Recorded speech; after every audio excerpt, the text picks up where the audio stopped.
Everything is, there we go. That was very weird. Everything was on, but no audio was going through.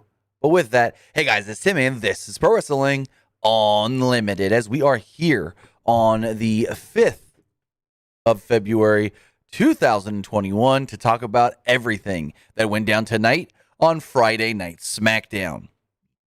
And to be completely honest, I thought tonight's show was pretty average. I thought it was just a all right episode of SmackDown, to be 100% completely honest. Like, nothing, and I'm putting the poll in the chat for you guys. I liked it. If I was voting in this poll, I would say it was just all right. That's what I would say. I really would, because I thought tonight's SmackDown was just all right. I didn't. All right, let me know. Polls are up on both Twitch and YouTube. Let me know what you thought of tonight's Friday Night SmackDown. But in all honesty, I thought both of the shows tonight were just all right. Or not both of the shows. There's only one show. What am I thinking? This ain't Wednesday. Anyways, I thought tonight's SmackDown was just all right. And I thought there was a couple things that was like, this is stupid. This is dumb. I don't like this at all. But I think they really did telegraph that Bianca will challenge Sasha. And I know the rumor and the reports have been Edge and Roman. I can see that happening, but I'm still not 100% on that. But that's what's been reported. That's what the plan was. But since they haven't announced anything, it's Vince. You know, plans can always change. So, I don't know. As far as tonight's SmackDown, though, like I said, it was just an all right show. I didn't think there was anything special. I didn't think there was anything like, oh my God, you guys need to see this. Stuff happened, and it ended. Like, that's how... And I'm not saying it was a bad show, because there were some good things on the show that I liked. But it's just like, nothing completely stood out. With that, I want to say thank you for joining me here. Twitch.tv/PW Unlimited, YouTube.com/Pro Wrestling Unlimited. Remember, if you're watching here on Twitch, you can help us out a couple of different ways, either with a donation by hitting that donate button down below, or with some Twitch bits. Also, you can help us out by subscribing to the channel, either with a tiered subscription or with Amazon Prime, because if you have Amazon Prime, then you have Prime Gaming. With Prime Gaming, you get one free subscription to any Twitch channel you want to subscribe to throughout the month. And I would greatly appreciate it if you use that Twitch Prime subscription on us here, Pro Wrestling Unlimited. On the flip side, if you're watching over on YouTube, you can help us out a couple of different ways, either with a super chat or super sticker donation. All super chats do get read live on the air, or by becoming a channel member by hitting that button down below that says join right next to where it says subscribe. But with that, SmackDown kicked off with the head of the table, the big dog, Tribal Chief, Universal Champion Roman Reigns. Good to see Jey Uso back here tonight, but it looks like Jey Uso may not be cleared because he did nothing. He was there, but he did nothing and had to get out of the ring before the Owens thing at the end of the show. So I'm assuming, I'm trying to look into it. I asked around. I'm assuming he's not cleared yet. The recap, Reigns defeating Owens last week at the Royal Rumble. Reigns says that he doesn't want to get stuck in the past, though. Reigns noted that he beat Owens at the Royal Rumble, and Reigns would rather talk about the future, and the future is Edge. Reigns pointed out that the winner of the Royal Rumble goes to the main event of WrestleMania, and Reigns is the main event. Now, I'm speaking about who I think Edge is going to face. He teased all three main champions. This week he teased Drew, Finn, Roman, but they went the hardest on Roman. That is why I do believe that could be the direction they're going. So Reigns has two major issues, he said. He's mad that Edge first went to Raw and then went to NXT. He should have just came straight to SmackDown because he's the main event. Edge should be begging him to make him relevant again. And I'm like, that's the dumbest line I've ever heard. He should have came to SmackDown before Raw and NXT. Well, hey, bucko, Get a TV guide because Raw and NXT come on before your show in the week. That brought Reigns to a second issue. He said, why did I come out here first? Reigns noted that Edge should be out here demanding, no, not demanding, but he didn't say demanding, but begging for a match with me. Heyman said, you know what? That's right. I'll get Edge out here right now. And he goes, play Edge's music and pyro and all that. Get Edge out here. And some stagehand goes, Mr. Heyman, sorry to inform you, but Edge is not in the building yet. Edge is not here right now. And Roman snapped like a little insecure pup. He was just like, what? You mean he's not even here? The show's already started? How dare he? And I'm like, are they really going the route of Roman's now insecure that people are disrespecting him? Like, what? Roman then noted that Owens was the last person to disrespect him, and now he's gone. Reigns demanded that Edge give him a decision by the end of the night, or he'll be the same. The commentary noted that 33 years ago today, we saw the most famous, most watched match ever. I don't know if it's the most famous, but the most watched match ever, Hulk Hogan versus Andre the Giant on the main event. The match aired on NBC, and it had 33 million viewers. Now, I know it's the most watched, and I haven't looked this up, but I know it's the most watched wrestling show and match of all time. But I don't know if it's the most watched just anything of all time. 33 million viewers is a lot. And it was the, like I said, Hulk Hogan, Andre the Giant match. They stated that Hulk Hogan will appear later to talk about this. He also will give us thoughts on who he thinks Edge should challenge at WrestleMania as we move on for the third time. Dominick Mysterio versus King Corbin. This match was fine. It seems like it dragged a little, and Corbin dominated most of the match. Before the match even started, Corbin jumped Dominic and Ray on the ramp. Corbin beat them down and tossed Ray off the stage. Ray then had a knee injury, I guess you could say. He hurt his knee in all of this, and they kept cutting back to Ray getting checked on and not being able to put any weight on the knee or even standing up throughout the match. Michael Cole noted that Corbin's furious because Dominic is the one that eliminated him from the Royal Rumble. The doctors were checking on Ray, and Corbin was dominating Dominic. After commercial break, Dominick Mysterio that is, avoided Corbin and hit a standing dropkick. Mysterio had the brief advantage, but Corbin took over. Corbin slowed down the pace and hit a back elbow. Mysterio fought back and sent Corbin to ringside. He followed this up with a springboard crossbody to the floor. Back from another break, Corbin had the advantage, but Mysterio fought back. He hit a standing moonsault for a near fall. Mysterio then set up for the 619, but Corbin hit the deep six. Got another near fall of his own. 1 second, guys.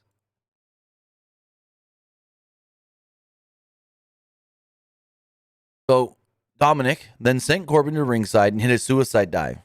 Ray crawled underneath the ring to the other side. Like, what was this bullshit? Corbin then tried to go get into the ring, but Ray grabbed his leg from underneath the ring. Mysterio, Dominic that is, then hit the 619 and a frog splash to pick up the victory and defeat King Corbin. Who's the babyface here? Fucking Corbin. Who are the heels here? The cheating ass Mysterios. Like, fuck. Yeah, Corbin did a heel thing by attacking them before the match started, but they cheated. Ray cheated to help Dominic win. Paul noted afterwards that Ray took a page out of Eddie Guerrero's playbook. What? Anybody gonna get me? Can anybody get me a clip of Eddie hiding under the ring and then grabbing a partner or a friend's opponent's leg to deflect? The fuck did Eddie Guerrero do this? Or is he just saying he used Eddie's playbook by cheating? Like, no, this no Eddie Guerrero. Dumb. Recap Sami Zayn, Big E, and Apollo Crews and all their antics.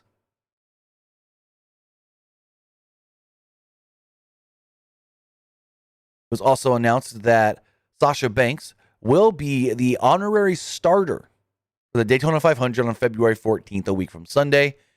And a lot of people were like, what that mean? What's an honorary starter? Is she going to start up somebody's car? No. What an honorary starter means is at the beginning of the race, when they're coming off the pace laps and they're going to get the first green flag, she will be standing at the top of the flag stand and she will wave the green flag. So Sasha, here's the one thing they tell everybody. Just make sure you hold that flag tight and don't drop it.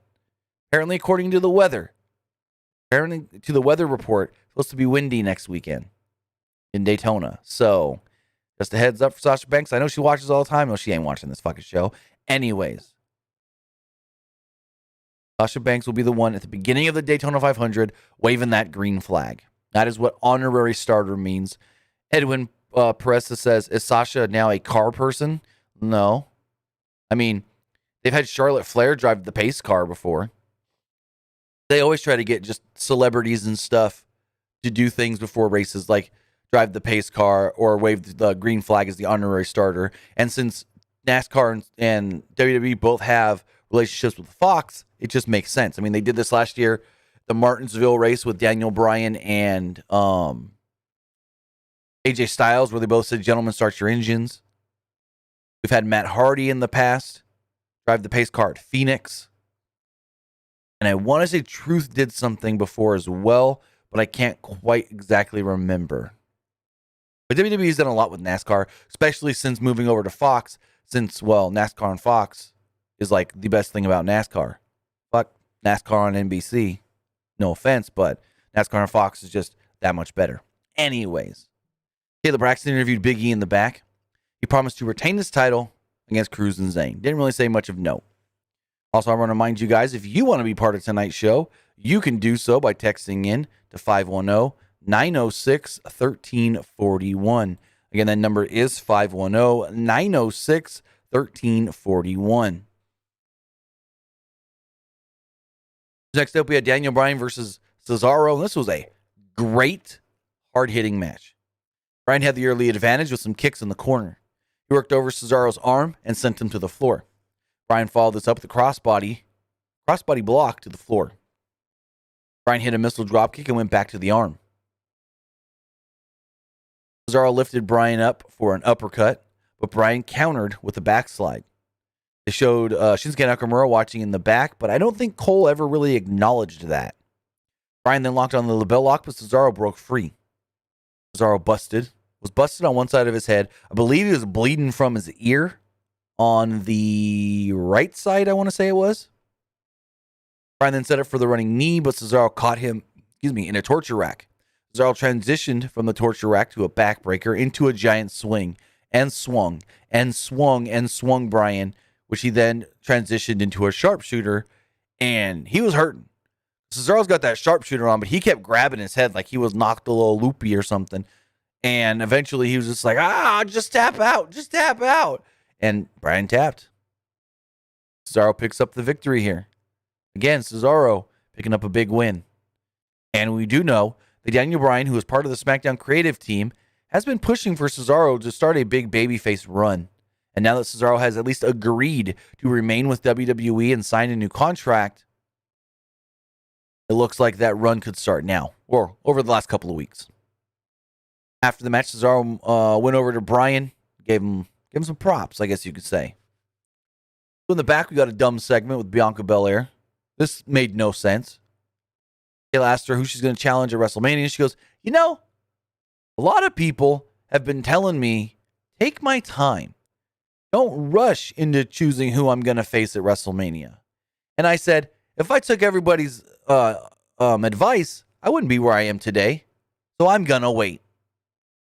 And I'm like, you just contradicted yourself in 10 seconds. Saying, people told me to wait, but I don't listen to people's opinions and recommendations. So I'm going to wait anyway. So you're going to do what they say, even though saying you're not going to do what they say. And don't even get me started. We'll talk about it in a minute on that god-awful, good-for-nothing segment we saw later with Bianca, Carmella, and Sasha. Like, that was the worst shit ever. I think that I'm going to hold off because I got some words. And I got some fucking words. So,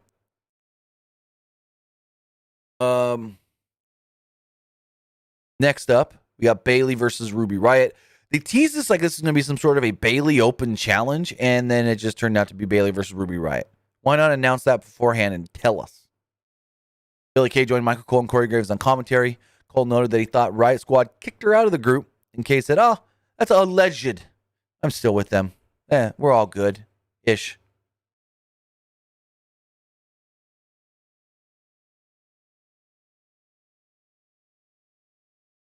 This was a good match. Ruby Riott really sold her shoulder good, making a lot of people online thinking she hurt herself when she didn't.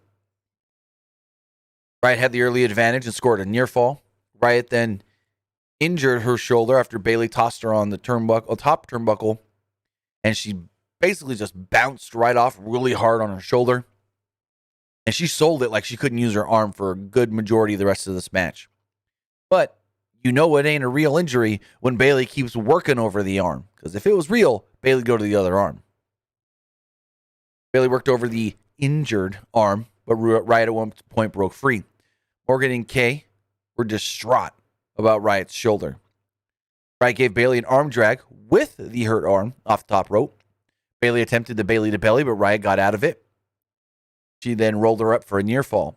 Bayley locked on a submission hold on that shoulder. So Billie Kay tried to, I guess you could say, assist her by pushing the bottom rope closer to Ruby, and Liv Morgan yelled at her, told her to stop. Got back on commentary, and Corey Graves and Michael Cole were like, "Hey, you're a former women's tag team champion. Bayley's a former women's tag team champion. Why haven't you tried teaming with Bayley?"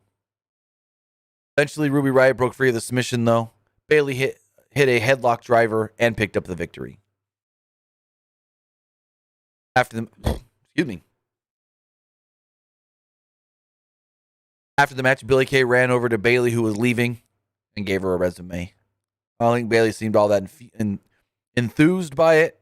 And then Edge was shown walking into the building. We then see Bianca Belair backstage walking towards the ring. They said Bianca Belair may make her decision next after this. Coming back from the break, Bianca Belair came out and she noted how her life has changed since winning the Royal Rumble. Choosing her WrestleMania opponent is the biggest decision she's made in her entire life. Actually, I think one of the biggest decisions she's made in her entire life would be agreeing to marry Montez Ford, saying, "I do." Belair mentioned the Raw Women's Champion Asuka.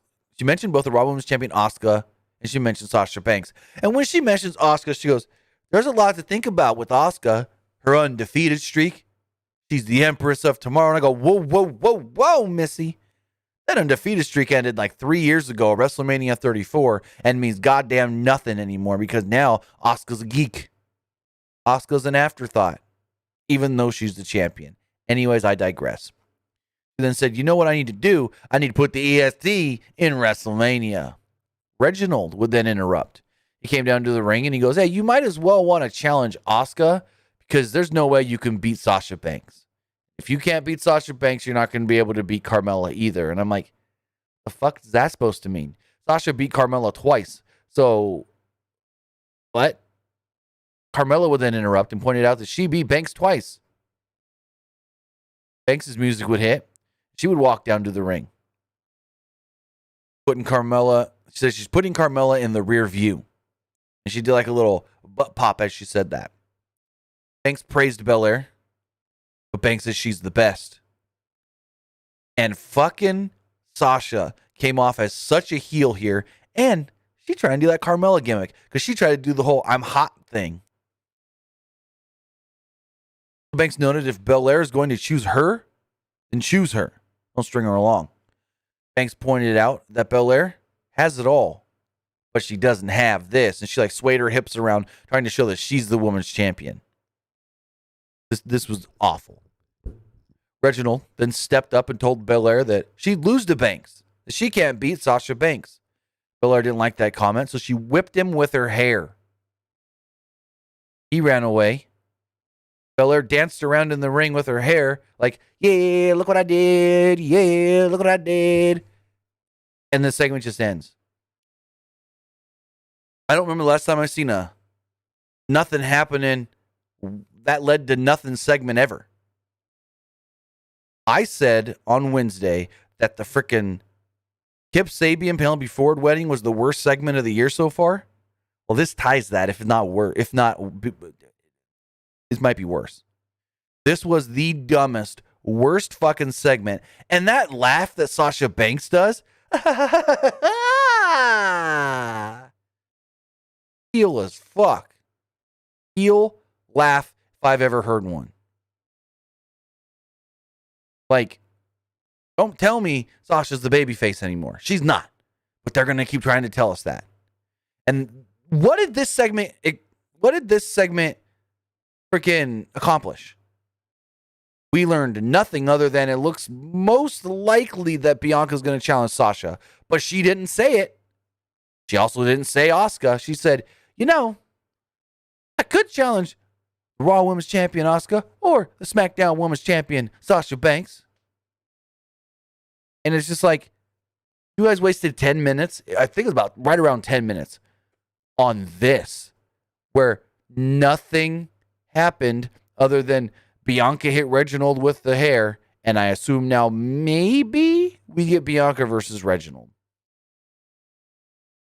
But, like, this was the dirt worst. This was as bad, if not worse, than the Kip Sabian, Penelope Ford wedding. And I thought that was just no good dog shit. And this was just as bad. Very bad.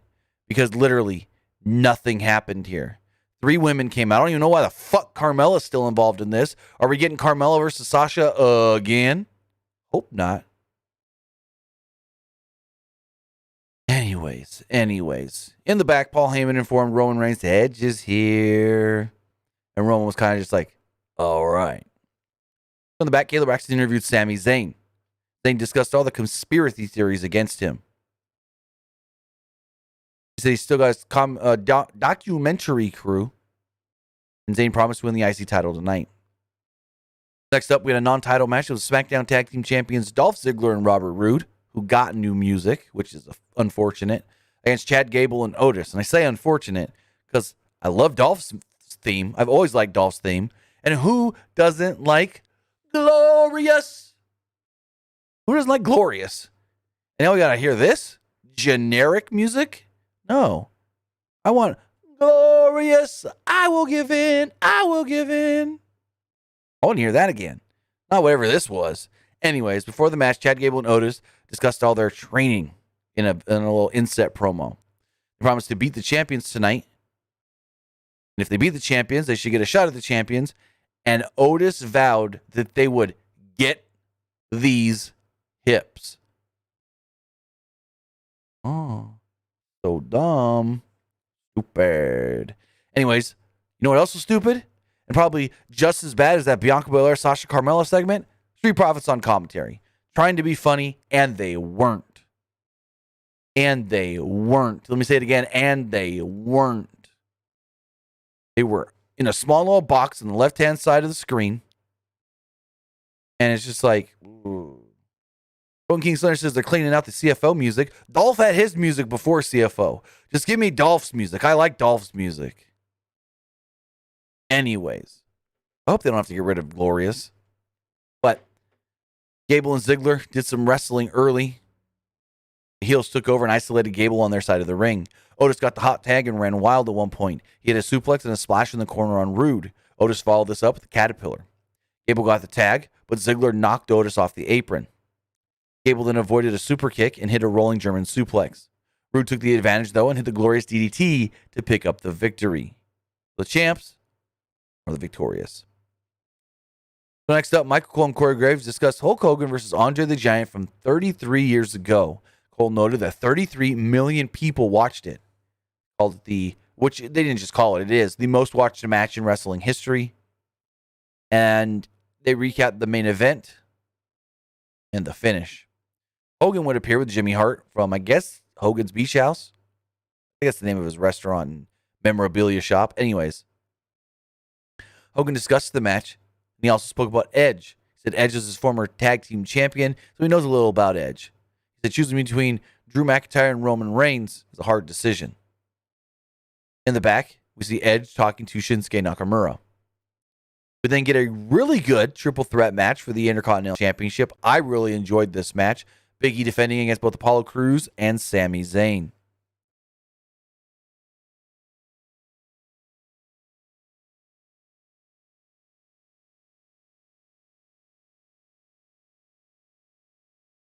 So Zayn rolled out of the ring early as Crews and Big E went at it. He was just the smartest one of the bunch, saying, "You guys gonna fight? Go for it. I'll wait. Zayn at one point pulled Big E out of the ring, and Big E took out Zayn. Crews then hit a huge dive to ringside. Crews followed this up with a moonsault off the apron. Excuse me. Zayn then jumped Crews as they went to commercial break. After the break, Zayn was in control. Big E ran wild and hit a series of belly-to-belly suplexes. Zayn tried to jump on Big E's back, but slammed him down. He hit a big splash on both Crews and Zayn. Crews avoided the big ending, but Big E fought back, and sent Crews to the floor. Zayn attempted a Huluva kick, but Big E hit a Uranagi instead. Big E then hit a splash in the corner, and Crews took out Big E with a splash of his own off the top. Crews then gave Zayn a suplex, and Big E gave Crews a German suplex at the same time. Zayn regained control and actually hit Big E with a Huluva kick, knocking him out. He went for the pin, and Crews pulled Zayn out of the ring off the cover. Crews then gave Zayn a colossal power slam onto the steps. Crews then jumped back into the ring, and Big E hit him with the big ending to pick up the victory and retain the Intercontinental Championship. So Big E, still your Intercontinental Champion. After the match, Big E celebrated as Crews just glared at him. "Ugh, I lost. I'm mad. Ugh." We learn tomorrow on WWE Talking Smack. 3 people will be on the show. We will be getting Bianca Belair, Big E, and Adam Pearce. Adam Pearce being on there is interesting because Adam Pearce being on there means he might be announcing something, like making something official. I don't know what, but there's no real other reason for Adam Pearce to be on Talking Smack unless he's going to announce something. So I'm interested in that. Here's my question. I don't know if anybody else is like this, but I am. I never miss Talking Smack, but I never watch a Raw Talk. What's the difference? Why do I feel, and let me know in the chat or the comments below if you feel the same way, that Talking Smack is just that much better. Is it the host? Is it that I have no interest in watching a show hosted by Charlie Caruso and R-Truth, but love seeing Paul Heyman and Caleb Braxton together? I don't know. Because this is how it was back in the day, too. When they had the old Raw Talk and Talking Smack, I never missed Talking Smack with Renee and Daniel Bryan. But now, it's like Raw Talk happens, and I do my live show while that's taking place, so I don't see it. And I never go back to watch it. But on Saturday mornings, first thing I do is I check my phone, turn on my TV, Talking Smack. Like, that's like Saturday morning routine, is I really don't start my day till after I watch Talking Smack. I don't know why. But I never, ever, ever, ever watch Raw Talk unless someone goes, "Hey, check this out," and then they send me a clip. I don't even watch it on my network. Just saying. So let me know if you're the same way. If you prefer Talking Smack over Raw Talk, or maybe you prefer Raw Talk over Talking Smack and you're the opposite. I don't know. But with that, Edge came down to the ring. Edge talked about the last 7 months. He was dreaming of winning the Royal Rumble, going to Mania, and challenging for the title. He said he was dreaming of taking back something that he never lost. He pointed out that he entered the Royal Rumble at number 1 and survived until the very end. Edge then listed all of his options and noted that he could challenge Drew, Finn, or Roman at WrestleMania. That everyone is giving him different opinions, giving him advice, telling him what to do. Even some guy on the way to the building tonight named John, when Roman Reigns' music would then hit. Roman would come down with Jey Uso and Paul Heyman, and the first thing Edge said was, "Oh, you had to bring backup for me?" And Roman was like, "Oh, you're trying to clown me, are you?" And he's like, "You know what? You have my word. Paul Heyman won't do anything to you." And he's like, "Okay, well, what about this guy?" And Roman's just like, "You know what? Okay, Jay, I'll meet you back at the bus." Who sends Jay on his way. Reigns told Edge to acknowledge him and pointed out that he's the real true world champion and the only decision that he really has. Edge says that he knows he's in the head of Roman Reigns, and that's why he needs all this help out here. And that's why he needs Uso. Roman then noted that Edge disrespected him and his family. Roman demanded that Edge acknowledge him as the real world champion and the real main event of WrestleMania. Reigns then got in Edge's face. Suddenly, out of nowhere, Kevin Owens would appear. He would grab Roman Reigns, spin him around, hit him with a stunner, and leave the ring. Edge then left the ring as well without announcing who his WrestleMania opponent is going to be. So, yeah, that happened. Looks like we're going to get a fourth match for the title between Kevin Owens and Roman Reigns. Also, it was announced that next week on SmackDown will be the return of the Messiah, Seth Rollins. So Seth, not on the show tonight, but will be next week, barring any changes. Again, like I said, pretty average show, but as we check the polls here, you guys on Twitch said 88% said that SmackDown was just all right. 13% liked it. Over on YouTube, 60% actually liked tonight's Friday Night SmackDown. 35% thought it was all right, and 3% did not like it. But now, I want to hear from you guys. I want to hear what you guys thought of tonight's Friday Night SmackDown, and you can do that either on YouTube with a super chat donation or by texting your thoughts to 510-906-1341. Again, that's 510-906-1341.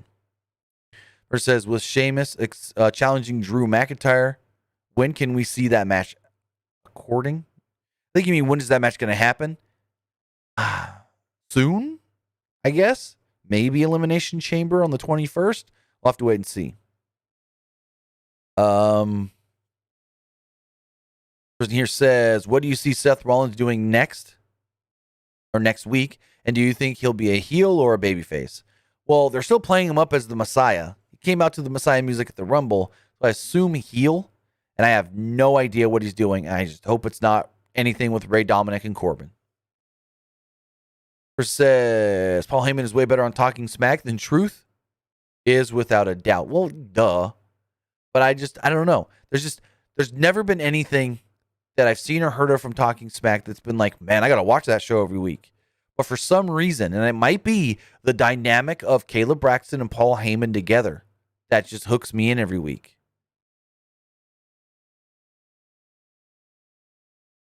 And this person says, is this WWE slowly turning Sasha Banks heel? No.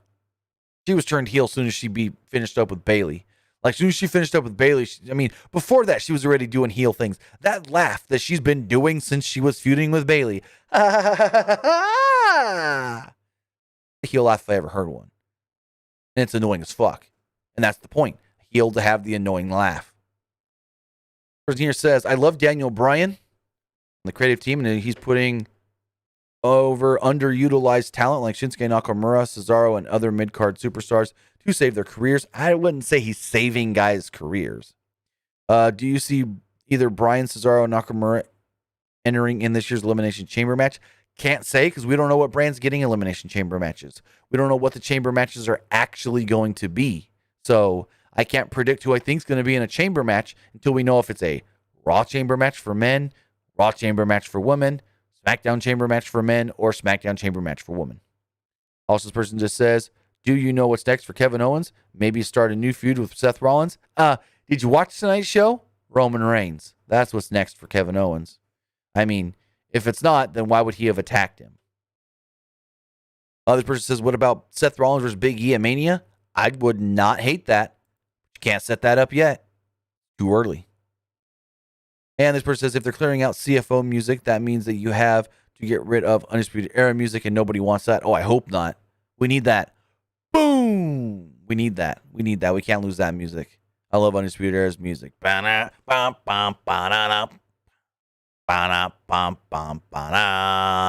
Anyways. Yeah, that was Friday Night SmackDown. A kinda, if you missed it, oh well show. Pretty average show at best. And it's just whatever.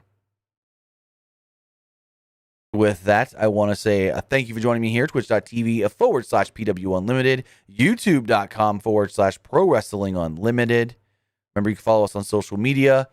Follow us on Facebook, facebook.com/Pro Wrestling ULTD. Follow us on Instagram by searching for Pro Wrestling Unlimited. And follow us on Twitter at PW Unlimited. We'll be live again on Monday to talk about Monday Night Raw. I should be live in a little bit on my personal Twitch, twitch.tv/TimmyBuddy, trying out a new game called Star Citizen. So with that, guys, I may see some of you later on my personal Twitch, or I'll see you all on Monday, either here on twitch.tv/TimmyBuddy or youtube.com/Pro Wrestling Unlimited. Have a great night. Have a great weekend. We'll see you next time.